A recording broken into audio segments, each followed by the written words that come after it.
Aarón Olmos, profesor invitado y coordinador programa de criptomonedas, blockchain y negocios IESA, criptoeconomía y la realidad venezolana.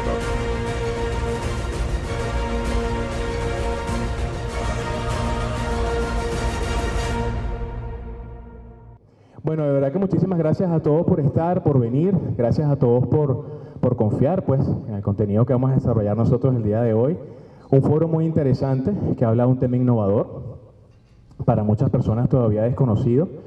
Y bueno, en Venezuela hay un grupo de personas que estamos empeñados en que cada vez más todo el mundo aprenda y entienda qué es esto y de qué va, sobre todo las grandes oportunidades que hay, no solamente para una economía como la venezolana, tiene unas características que vamos a ver hoy también, y sino toda la posibilidad que hay a nivel global. Esto es un movimiento global y hay que entender las bases, qué es y qué no es, ¿sí? Entonces, bueno, el día de hoy yo les voy a conversar sobre esto que, bueno, vamos a hablar que se llama criptoeconomía y la realidad venezolana. La intención es que comprendamos de la mejor manera conceptos, ideas, estructura. Se teme a lo que no se conoce. Y en la medida en que yo más conozca de cripto, más conozca de los fundamentos, más conozca de las bases, cómo se vincula con los gobiernos, cómo se vincula con la banca, cómo una persona puede transferir grandes cantidades de valor digital, en cosas de segundos, siendo validado por personas que no conoces y que nunca vas a conocer, es lo más probable. Cómo esto de alguna manera está cambiando la manera como todos lo hacemos. Eso es un poco la intención, ¿sí? Entonces, bueno, vamos a comenzar, vamos a iniciar, por favor, porque no tengo el cosito para pasar, ¿no me lo dieron? Ah, por eso digo que si lo tengo, perfecto, hermano, buenísimo. Ajá, ¿cuál es este de acá? El izquierdo es el que pasa, vamos a probar la cosa entonces. Sí, ahí está la cosa, buenísimo, pues. Ay, Dios, entonces. Bueno, fíjense, lo primero que hay que comenzar a allanar en estos temas de conceptos, temas estructurales, temas de ideas, para poder entender de dónde vienen, ¿sí? Estamos hablando de una criptoeconomía. Una criptoeconomía es un neologismo, es una palabra nueva que se ha creado a la sazón de la transformación de la economía tradicional industrial por parte del advenimiento de la blockchain y las criptomonedas. Pero hay que entender qué significa. Pero para eso tenemos también una línea de tiempo, un desarrollo histórico. Esto no salió del bolsillo de alguien, esto es un desarrollo histórico, económico, empresarial, muy interesante. Entonces yo les presento nada más y nada menos que Klaus Schwab. Klaus Schwab es el líder del Foro Mundial Económico Global. Klaus Schwab es ingeniero y economista alemán en Davos, en Suiza, donde se da este evento anual que reúne a la gente del G8, G10, G20, los líderes de los principales países. Ha tenido la oportunidad de conversar desde la década de los 70 en adelante con los principales líderes globales. Y una de las principales cosas que Klaus Schwab se dio cuenta era que la tecnología, desde la década de los 80 y después de Internet sobre todo, comenzó a cambiar la manera como los gobiernos, las personas y las economías estaban funcionando. Y eso lo deja muy claro en un libro que le puso el nombre de Cuarta Revolución Industrial, ¿sí? Y lo interesante de esa visión de la Cuarta Revolución Industrial, él nos plantea históricamente una línea de tiempo, recordando el tema de la Primera Revolución Industrial, desde la máquina de vapor, la división del trabajo a partir de 1870, ya con energía eléctrica, aunque la idea de la división del trabajo viene de Adam Smith en 1776, pero bueno, en 1969, la electrónica, la tecnología de la información, que para muchas personas todavía seguimos estando allí, en la tercera visión de la transformación de las cosas a través de la tecnología y la energía, ¿no? La producción automatizada. Pero Klaus Schwab se planteaba la idea, posteriormente de estas reuniones con estos líderes globales, de que ya estábamos en un tiempo histórico diferente. Más bien, estamos hablando ahorita de un cambio de época, un cambio epocal. Y eso es importante porque ese cambio epocal viene de la mano del uso intensivo de la tecnología. Es así que Klaus Schwab nos habla de un cambio de la manera como hacemos las cosas por la existencia de sistemas ciberfísicos, donde los seres humanos cada vez más estamos interactuando con la tecnología y la tecnología participa o tiene un rol protagónico en el desarrollo de todas nuestras actividades económicas, financieras, cualesquiera que éstas sean. Estamos en tiempo de un cambio de una sociedad industrial a una sociedad híbrida. Hay un autor sociólogo que falleció hace pocos años, el año pasado, Zygmunt Bauman. Zygmunt Bauman nos habla de una visión líquida de la sociedad líquida, el amor líquido. Y lo interesante es que estamos en una sociedad líquida, híbrida, que está pasando otra cosa. Lo interesante es que no nos damos cuenta porque somos los protagonistas de ella. Y los protagonistas de la historia no se dan cuenta de la historia hasta que la historia pasa, ¿no? Y tú dices, yo estuve ahí. Bueno, somos los protagonistas de este cambio de época y la tecnología para muchos de nosotros está siempre allí y lo interesante es que estamos pasando de una sociedad híbrida a una sociedad digital, donde la mayoría de los elementos para la cobertura de nuestras necesidades se crean en Internet, se desarrollan en manos de personas que crean aplicativos y que la conexión con la visión industrial sigue estando presente, porque no son elementos excluyentes. El maquinismo y la industrialización siguen estando presentes para el desarrollo de lo tecnológico y son el principal motor, pero la manera como en la capa social en la que nos conseguimos nosotros el día de hoy, la gran mayoría de las necesidades son cubiertas con herramientas digitales. Entonces es importante prestarle atención a la idea de la cuarta revolución industrial. ¿En qué consiste, disculpen, esta visión? Hay un cambio en la manera como se generan bienes y servicios. Y la visión tradicional, histórica que siempre hemos tenido, que básicamente le entendemos el marxismo, ¿no? Cuando se hace el capital, el análisis de la sociedad capitalista, ¿no? Y básicamente la producción, si la vemos de manera funcional, la podemos entender en grandes factores de producción, ¿no? Los clásicos, los extendidos, en este caso la visión extendida, donde tenemos una tecnología, un trabajo, un factor capital, un talento humano y una tierra, que se convierten en factores de producción que tienen un costo en dinero. Eso de alguna manera impacta con el trabajo y el trabajo siempre ha sido entendido como un tema de esfuerzo, ¿no? Esfuerzo físico por parte de todos nosotros, que en contraprestación a la entrega del mismo tiene una satisfacción desde el punto de vista dinerario, en un salario. Pero lo interesante es que en esta cuarta revolución industrial la tecnología como factor de producción se exacerba. Y al exacerbarse, las maneras como de alguna manera nosotros estamos comenzando a relacionarlos cambian, porque entonces comienza a cambiar la visión del talento humano y comienza a cambiar la visión del trabajo del obrero. No solamente por la visión de la automatización, sino por la manera como las plataformas están comenzando a interactuar con nosotros. Y eso hace entonces que el trabajo físico e intelectual se transforme digitalmente. Quienes estuvimos en las presentaciones de la mañana, que hablaron mucho de transformación digital, la transformación digital es un proceso muy humano. Si bien se habla de tecnología, el centro de la transformación es el individuo. Y no ocurre en la empresa, ocurre en la sociedad y nos ocurre a todos nosotros. Lo interesante es que hay autores que han tratado ese tema. Roberts, de la Escuela de Negocios de la Universidad, no es la de Harvard, para ver, no recuerdo ahorita, bueno, el profesor Peter Rogers, que ha trabajado esto, y Stacey Hubert, que también ha trabajado este tema. Lo interesante de esto es que la visión de la transformación digital no solamente es algo de los directivos de las empresas, es un proceso que es personal y que tiene como un componente fundamental la educación. El entendimiento de la tecnología para la agregación de valor en el tiempo que estamos viviendo pasa por el hecho de entender qué es esa tecnología y cómo esa tecnología puede cubrir necesidades para todos nosotros. Y la cobertura de las necesidades se tiene que medir en satisfacción, es decir, carencias reales que yo tengo y esas carencias como la tecnología me puede ayudar a cubrirlas. Y eso lo entendemos como generación de valor. Esto nos lleva entonces a entender, quienes me conocen saben que siempre utilizo este diagrama. De hecho, paso a decirles que parte de lo que les estoy mostrando es parte de mi desarrollo de mi línea doctoral de investigación.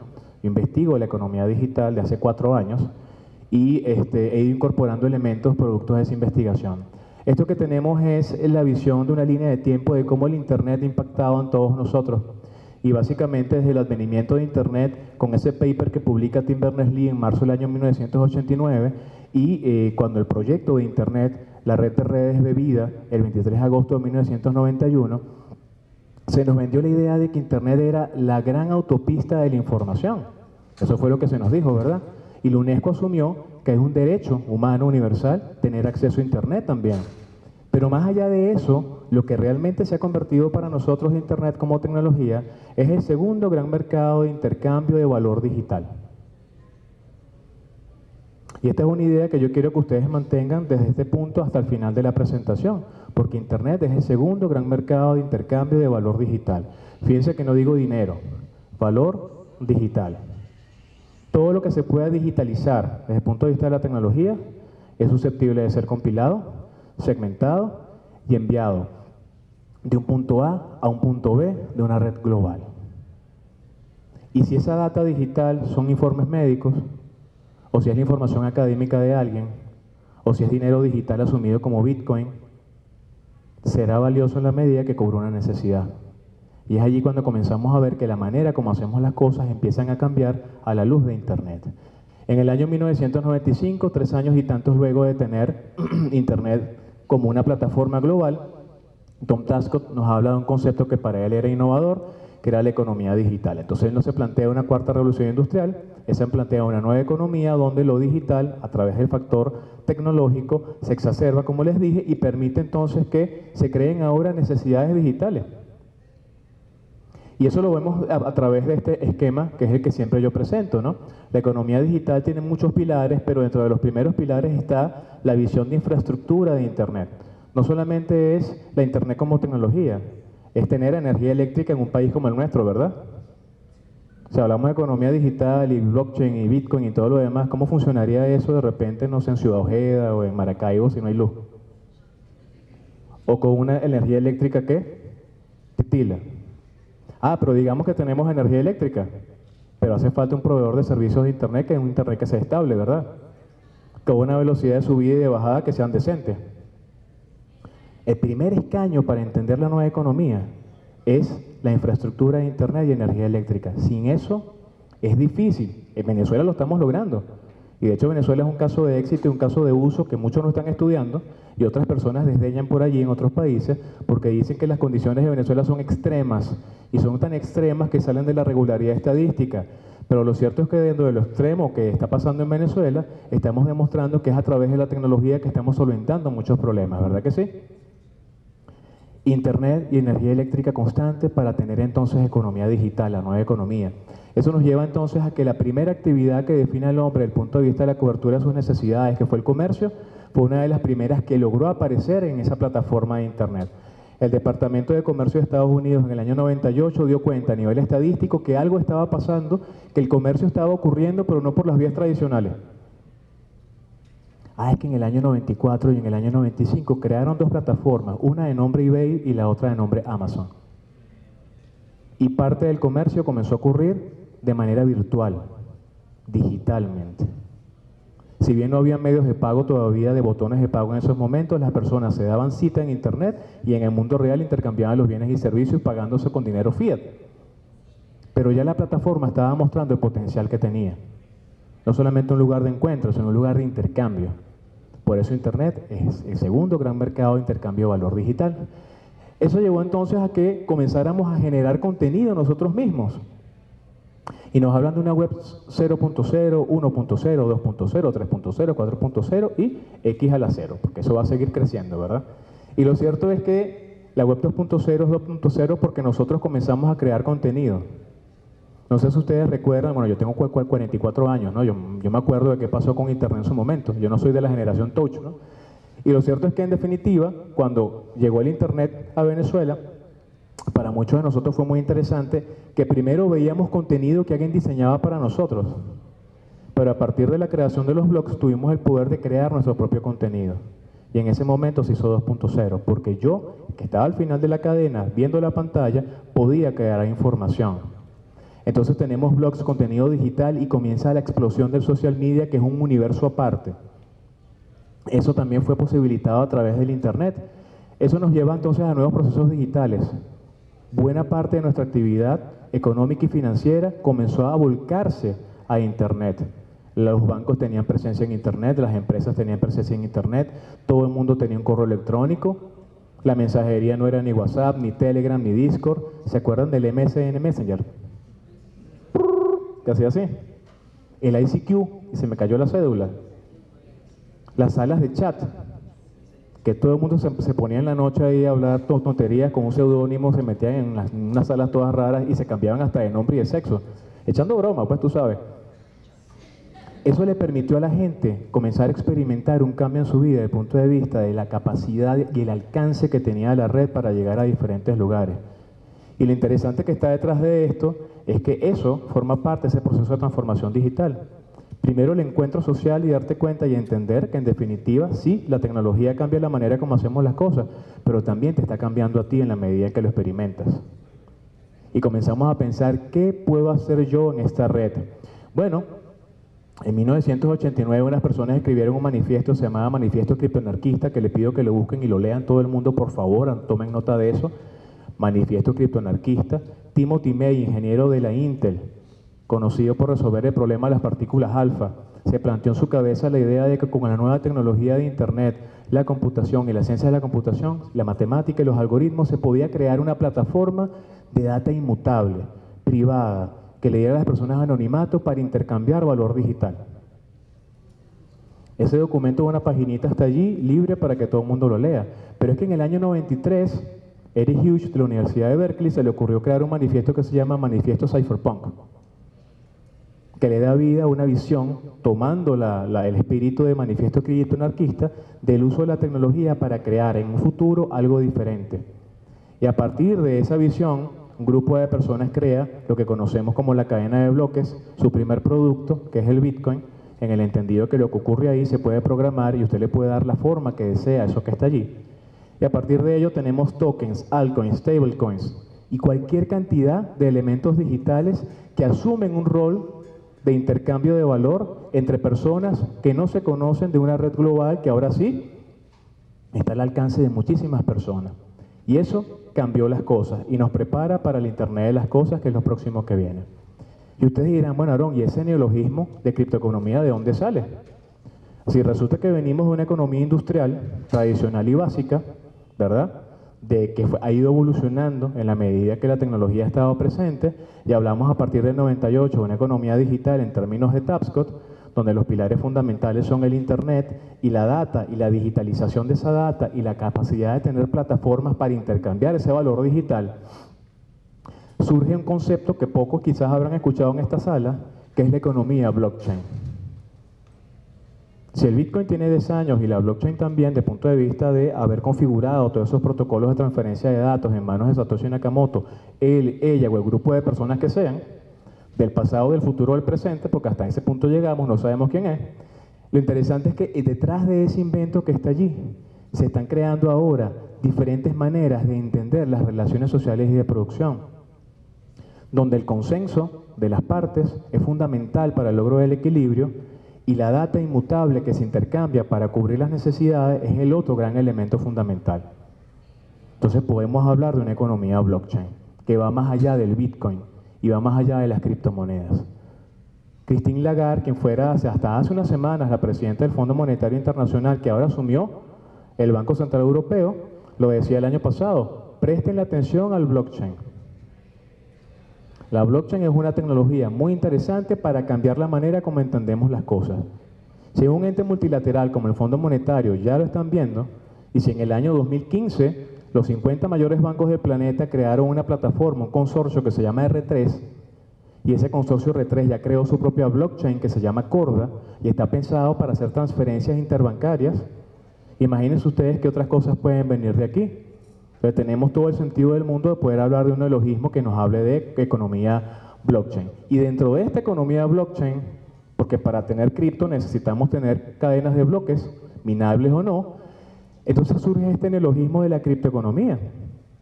Y lo interesante es que los pilares de esa criptoeconomía básicamente es el intercambio de bitcoins, altcoins, stablecoins, la tokenización.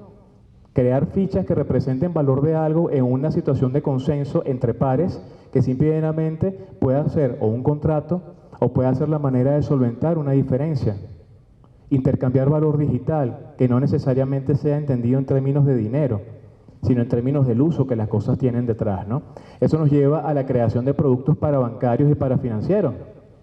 Hay una nueva forma de las finanzas donde la banca tradicional no existe. Y lo interesante de la criptoeconomía, y ahora vamos a definir, es que la data es el elemento que conecta a los 3 niveles de desarrollo de esta nueva visión de la realidad social que tenemos hoy. Data inmutable que se intercambia en la economía blockchain, en la economía cripto y en la economía digital, porque el dato en estos momentos es el nuevo valor. Y eso hay que tenerlo muy claro. Si el Internet es el segundo gran mercado de intercambio de valor digital, el nuevo valor que se ha comenzado a acumular y se ha comenzado a estudiar en términos formales es la data cruda. Data cruda que es muy útil, si no pregúntenle a Zuckerberg, ¿no?, que trabaja con esas cosas. Entonces resulta que en la visión tradicional hay nuevos constructos teóricos y resulta que partimos de una economía industrial, que da vida entonces a una economía digital y dentro de ella una economía blockchain y a la par de ella una criptoeconomía. Pero es que la cosa no queda ahí. Es que la economía blockchain da para impactar al sector de las finanzas, al sector de los seguros, al sector de los medios de pago, al sector inmobiliario, al sector de las regulaciones gubernamentales. Porque para los gobiernos todo lo nuevo se tiene que regular, ¿verdad? Porque en definitiva pierdes control y necesitamos saber de qué va esto. Pero más allá está la creación de riqueza. Y se los leo: FinTech, Financial Technology, cómo la blockchain impacta al sector de las finanzas. InsurTech, que es Insurance Technology, es decir, cómo la blockchain impacta al sector de los seguros. PayTech, que es la manera como la blockchain impacta a los medios de pago tradicionales, aplicaciones y elementos digitales. Tenemos también ProperTech, que es la manera como la blockchain impacta el mercado inmobiliario, el sector de la construcción, el registro de venta y los lotes y los terrenos y los apartamentos. Pero además tenemos RegTech, que es la visión de la blockchain desde el punto de vista de la regulación de los gobiernos. Y tenemos WealthTech, que es la visión de creación de riqueza y bienestar a partir del uso de la tecnología. Y otra vez todo eso nos está preparando para el Internet de las cosas, que es un concepto desarrollado por Kevin Ashton en el año 1999 en el MIT, donde básicamente vamos a tener una sociedad global, interconectada, de personas con aplicativos y dispositivos, donde puede ser que nosotros estemos o no metidos en las conversaciones de los equipos que estén en la casa. Y cada equipo tenga una rutina y problemas que solventar. Y tenga una billetera fondeada quizás con IOTA, ¿verdad?, para el pago de las cosas que tengan que pagar. Entonces, esa visión de los supersónicos, de esa comiquita de la edad que de los 60, donde Astro caminaba en una suerte de plataforma y ese tipo de robotina, bueno, hasta allá no hemos llegado todavía, pero lo interesante es que todo eso está ocurriendo ya. Y está mucho, pero mucho más cerca. Eso nos lleva entonces a la idea de que tenemos que aprender y socializar el uso de lo nuevo. Y la manera de entender, bueno, es comprender más o menos el ecosistema. Y básicamente el uso que Satoshi Nakamoto le daba en el libro blanco del Bitcoin a su creación era un medio de pago, un medio de intercambio, que hay que recordar que surge como respuesta a una crisis financiera global, una crisis de la confianza al sistema tradicional financiero, donde muchísimas personas sintieron que no solamente perdían su dinero, sino que en definitiva la institucionalidad que estaba detrás representando esa banca y a esos gobiernos simplemente burlaron su confianza. No es casualidad que en plena crisis del año 2008, Satoshi Nakamoto, el 31 de octubre del 2008, libera el documento blanco del Bitcoin y que la primera operación se hace el 3 de enero del año 2009, minando el primer bloque entre Satoshi Nakamoto y Hal Finney, generando los primeros 50 BTC. Jamás ninguno de ellos dos pensaba que eso se iba a transformar 10 años después en lo que es hoy. Uno de los elementos que marca precio, uno de los elementos que tienen los gobiernos locos, uno de los elementos que tienen las empresas pensando si participa o no participa, cuando ya muchos estamos participando algunos años, ¿verdad? Y lo interesante es qué ventajas o qué oportunidades hay detrás de esto. Bueno, hay mucho todavía que ver y que aprender, ¿sí? Vamos entonces a mover. ¿Qué es lo importante que está detrás de todos estos desarrollos? La manera como impacta en la sociedad, principalmente. No es tanto el desarrollo de un aplicativo, si la banca lo puede utilizar, es la manera como nosotros socialmente estamos cambiando. Venimos de una visión de jerarquía, es una visión jerárquica social. Y esto que nos lega Satoshi Nakamoto, la blockchain, el Bitcoin y todos los elementos, nos habla de una visión ahora de redes, donde la participación en ellas es voluntaria y donde la aceptación de esa tecnología también es voluntaria. La blockchain y la criptomoneda a nivel de adopción y uso es voluntario, no se hace y no se usa de manera obligada. Nadie tiene el derecho de obligarle a usted a utilizar una criptomoneda X. Usted tiene el derecho de pedir toda la información que está detrás del proyecto que una criptomoneda representa o que una plataforma blockchain tiene detrás. Porque detrás de cada plataforma, detrás de cada proyecto tiene que existir una razón para su uso. Y lo interesante de esto es que los elementos claves son que hoy estamos trabajando más en red que antes, pero además estamos trabajando con redes de confianza, porque la matemática que está detrás de la blockchain, el algoritmo que le da vida, nos da una confianza automática. Y lo interesante es que generamos consenso, y si no hay consenso los equilibrios no se dan. Y es cuando conectamos con lo económico. Y esto nos lleva a una visión de una creación de valor bajo una visión de autogestión, descentralización y distribución de ese mismo valor. Porque la mayoría de las cosas hoy son digitalizables. Y si yo esa digitalización la conecto con una estructura que funciona de esta manera, tengo una red muy valiosa, una red de confianza. Y ese es uno de los principales elementos a tomar en consideración en esta nueva economía.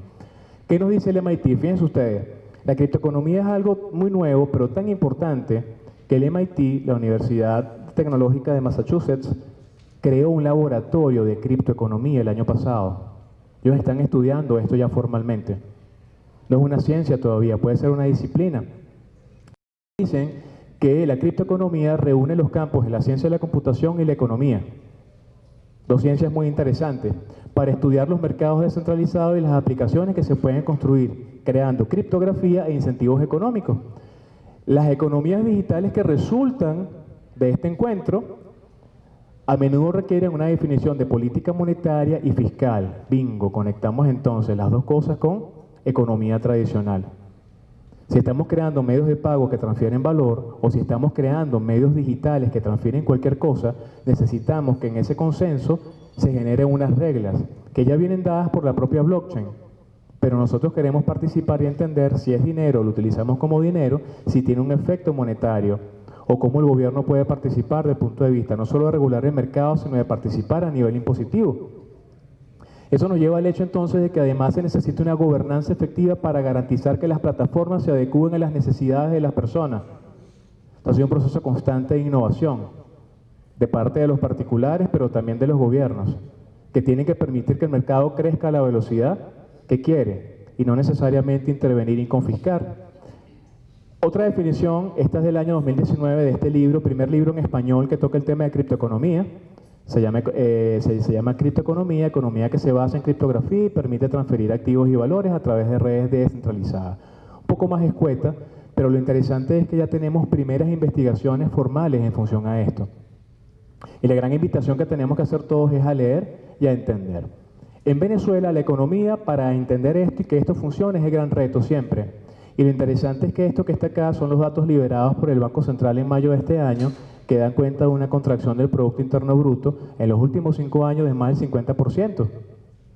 La economía industrial, la economía del maquinismo, la economía tradicional está sufriendo en manos de unas políticas económicas que no necesariamente nos están ayudando. Eso nos hace ver entonces, este es el gráfico del mismo PIB que estaba en tablas, del año 97 al 2017, cómo a partir del año 2012 en adelante el PIB deja de ser positivo, comienza a ser menos positivo, se hace cero y comienza a ser negativo, que es la tendencia que mantiene en los actuales momentos. Todos los sectores de actividad económica que hacen que un país cree valor están sufriendo en Venezuela desde el punto de vista de los últimos 5 años de políticas económicas que no son necesariamente las mejores. El 18 de octubre de este año, Banco Central revela otros datos y nos dice que el primer trimestre de 2019 se contrae casi en 27%, una disminución del consumo privado en 35%, y entonces tenemos ahora que tratar de ver cuál de las dos inflaciones, una que calculaba la Comisión de Finanzas de la Asamblea y el dato que nos está dando el Banco Central de Venezuela, ambos a nivel de resultados nos dicen lo mismo, pero a nivel de números nos dicen algo distinto. Mientras para septiembre de este año la Asamblea situaba la inflación puntual a 23.5, el Banco Central la sitúa en 52.24. O sea, seguimos en hiperinflación. Y este es el contexto económico en el cual estamos hablando de economía digital, economía blockchain y criptoeconomía. Entonces esto nos hace ver que esa hibridación de lo económico con lo tecnológico exige por parte de los gobiernos, empresas y personas comenzar a conectar cosas. Y no es raro que entonces comencemos a hablar de una coordinación macroeconómica en tiempos de la cuarta revolución industrial, donde las criptomonedas y la blockchain tengan un papel protagónico en términos de política monetaria y política fiscal. Si ya un país está utilizando criptomonedas como un medio de pago formal, si ya se está pensando en gravar o fechar, utilizar elementos de impuestos a nivel de la minería, a nivel de las actividades financieras, ¿cómo no vamos a tener una política económica detrás de eso? Donde todos los actores por consenso participen, no con una visión confiscatoria, sino con una visión de crecimiento. Y es importante entender que en la actualidad tenemos un signo monetario que hay que rescatar, que el bolívar no se puede perder, por más problemas que tengamos en Venezuela, pero lo cierto es que lo tenemos que rescatar con política económica, es una economía parcialmente dolarizada, donde inclusive algunas personas están más dispuestas a recibir oro directamente, ¿verdad? Las palabras clave son cobertura de las necesidades y valor de uso, usabilidad. Esto quiere decir que todo lo que está pasando en Venezuela es el cóctel perfecto para que podamos parir una nueva forma de entender la economía. Tenemos la gran oportunidad de hacerlo y muchos estamos trabajando para que eso pase. Eso nos lleva entonces a un proceso de adopción. Y estos son datos del 19 de octubre de este año de Local Bitcoins, la plataforma que muchos de ustedes conocerán. Y aquí lo que estamos viendo es el volumen de intercambio para la semana del 19 de octubre. Se intercambiaron 552 BTC, que son 80 billones de bolívares equivalentes al tipo de cambio. Y la matemática de esto es la siguiente, pues intercambiaron 552 BTC multiplicados por los $8.004 que era un Bitcoin en ese momento, multiplicado al tipo de cambio que había en ese momento, son los 80 billones de bolívares, que al final de cuentas fueron 4 millones de dólares. En una semana intercambiaban plataformas como Local Bitcoins, ¿sí? Eso nos hace ver entonces a nosotros que en Venezuela algo está pasando. Ya desde el año 2012 en Venezuela habían personas creando criptomonedas. No solamente que estábamos utilizando Bitcoin, habían personas que estaban utilizando y creando sus propias cripto. La primera cripto realmente se llama Chococoin, ¿no? Creada en 2012, que realmente no tiene un uso formal, pero el proyecto sigue estando en vida. Y a partir de ahí, en 2015, Bolívar Coin, Arepa Coin, Onyx, LKR, Real Coin, la criptomoneda para el turismo, Perla Coin, que sigue siendo un proyecto, Diques, Clover, Vehiculum, Unip Coin, Bolívar Coin, Andes Coin. No solamente es Bitcoin o Ether. Tenemos un mercado secundario, marginal en Venezuela de personas que están generando cripto. Es más, les doy la noticia. Desde el día de ayer está en línea la página web cryptomarketbe.com, que es un espacio para ver el indicador de los precios de las principales criptomonedas venezolanas. Porque en el momento que se creó el Bitcoin nadie creía en eso, ¿verdad? Y cuando crearon nuestras criptomonedas venezolanas muchas personas no le prestó atención. Esto es un reflejo, ¿cómo? Cryptomarketbe.com. Yo se los puedo dar después con calma sin problema. Eso nos lleva a que el mercado se está organizando. Hay una Asociación Nacional de Criptomonedas, hay una Sociedad FinTech de Venezuela, hay una Federación Blockchain, que han surgido a la luz del desarrollo de todo esto. Esto es criptoeconomía, esto es regulación, autorregulación del mercado nacional. Eso nos ha llevado inclusive hasta que el gobierno nacional creara su propio proyecto, el Petro, con una estructura creada para ello, una SUNACRIP, una superintendencia, que inclusive tiene una estructura, una intendencia de digital de procesos asociados y minería, intendencia de promoción, servicios criptofinancieros, intendencia de fiscalización, con una estructura legal sancionada el 30 de enero de este año. Inclusive con la creación de una tesorería de criptoactivos, creando una figura de finanzas públicas en paralelo a la ya existente. O sea, ya en Venezuela se está dando un proceso interesante que va a gran velocidad. Y hay que prestarle atención a ver de qué manera puede impactar para mí, puede ser interesante. Esto nos lleva entonces a la creación de un ecosistema donde los exchanges están presentes. Ahí falta 20 Venezuela, ¿no? ¿Puede estar Jelly por ahí? Ajá, ok. Ajá, ahí falta 20 Venezuela. Pero lo importante es que ya se está creando el ecosistema para que tú intercambies esas cripto por dinero fiat. Entonces estamos en una situación de una sociedad híbrida, ¿verdad? Líquida. Eso nos lleva entonces a los casos de uso. Ya cuando el comercio y los servicios comienza a aceptar esto a nivel formal como un medio de pago tradicional, más allá de la legislación, nos dice que a nivel de consenso socialmente hemos asumido que es dinero. Y entonces Traki comenzó a aceptar cripto y petro. Pero además entonces tenemos el caso de 20 Venezuela con la colocación de su cajero en la tienda de recreo, donde mucha gente va a tomarse fotos, ¿verdad, Arjali? Así es. Y en Euroville también, ajá. Y eso nos lleva también al caso de Chorcho Chicken, una franquicia venezolana con más de 12 restaurantes en el país que el año pasado comenzaron a aceptar Dash. Entonces, que una empresa empiece a entender esto y a aceptar cripto como un medio de pago formal en una economía de hiperinflación, con dolarización parcial y muchas otras cosas, es interesante. Hay oportunidades para muchos acá. Creación de pasarelas de pago como los grandes amigos de CryptoBuyer, que prestan un servicio interesante para las personas naturales y empresas, permitiendo el paso de criptomonedas y liquidando en moneda nacional o extranjera esos procesos de pago a nivel de la actividad comercial. Eso nos lleva también al tema de las sanciones. Un país que tiene cualquier cantidad de cosas en contra y además tiene las sanciones económicas, la 13884, tan complicada que ha hecho que hasta Adobe, que no tiene nada que ver con temas financieros, y Oracle, estén repensando si están aquí o no. Pero es que ya está pasando la criptoeconomía en Venezuela. Ya tenemos criptomonedas, ya tenemos criptomonedas nacionales, ya tenemos un ecosistema nuevo que está surgiendo a la luz de la transformación digital de toda la economía venezolana. Y lo interesante al final de cuentas de esto es que hay una hibridación necesaria para poder cambiar una situación de pobreza con una visión, originalmente era de 10 millones por ciento, al final de cierre del ejercicio, después el Fondo Monetario dijo que era 1.000.000% y corrigió otra vez y dice que ahora son 200.000% de inflación al final del ejercicio fiscal 2019. Pero lo cierto es que más allá de los temas hiperinflacionarios, nosotros tenemos en las manos la manera de cambiar las cosas. Y ya en Venezuela está pasando. A partir de la formación, hay que socializar la información de criptomonedas, hay que monetizar las cripto, hay que adoptar criptomonedas, hay que utilizarlas de manera profusa para que los modelos de negocios de todos nosotros comiencen a mutar. Porque tenemos que abrirle la puerta a esa estructura, tener mayores oportunidades y medios de pago alternativos. Que más allá de la sanción, porque si la economía se corrige y Venezuela te genera un cambio, un giro interesante en pocos años, la criptoeconomía ya se quedó. No es algo que la gente está abordando por un tema de emergencia, es algo que muchos han comenzado a entender en su potencial y hay personas que no la van a abandonar, más bien la seguimos abrazando con gran velocidad. Cierro con esta frase que me encanta del profesor John Kotter de la Escuela de Liderazgo de la Universidad de Harvard, que se las dejo como una reflexión para ustedes. No se pueden dirigir empresas del siglo XXI con estructuras del siglo XX y con directivos del siglo XIX, porque en definitiva los tres tiempos tienen que estar en el mismo lugar. Y eso depende de nosotros a través de la educación. Muchas gracias. Eventos como la explosión creativa, hay que pedirle a Dios que por favor lo sigamos haciendo, porque es una oportunidad muy importante para que las personas puedan ver reunidos en un mismo lugar a muchísimas personas, expertos, conocedores de áreas que te van a dar información, herramienta, contenido, tips, estructuras para que tú puedas hacer mejor tu actividad empresarial y personal. Hablar de criptomonedas el día de hoy ha sido algo maravilloso y poderle llevar a las personas estas ideas ha sido algo muy valioso.